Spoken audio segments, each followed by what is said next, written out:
ଦୁଃଖ ଦେଇଛି ରାମ୍ୟାଳ ନଦୀ, ବନ୍ୟାରେ ଜଳବନ୍ଦୀ ପରିବାର ଉଦ୍ଧାର।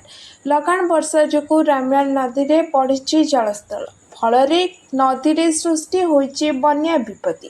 ଢେଙ୍କାନାଳ ଜିଲ୍ଲା କାମାକ୍ଷାନଗର ଥାନା ମଠକରଗୋଳା ଗାଁରେ ଏହାର ପ୍ରଭାବ ଦେଖିବାକୁ ମିଳିଛି। ରାମ୍ୟାଳ ନଦୀରେ ଜଳସ୍ରୋତ ବଢ଼ିବାରୁ ମଠକରଗୋଳା ଗାଁର ଗୋଲାପ ଚରଣ ସାହୁଙ୍କ ଘର ଜଳବନ୍ଦୀ ହୋଇଯାଇଥିଲା। ଫଳରେ ତାଙ୍କ ପରିବାର ଲୋକେ ବନ୍ୟା ଜଳ ମଧ୍ୟରେ ଫସି ରହିଥିଲେ। ଖବର ପାଇ ଅଗ୍ନିଶମ ବାହିନୀ ପହଞ୍ଚି ଜଳବନ୍ଦୀ ପରିବାରକୁ ସୁରକ୍ଷିତ ଭାବେ ଉଦ୍ଧାର କରିଛି।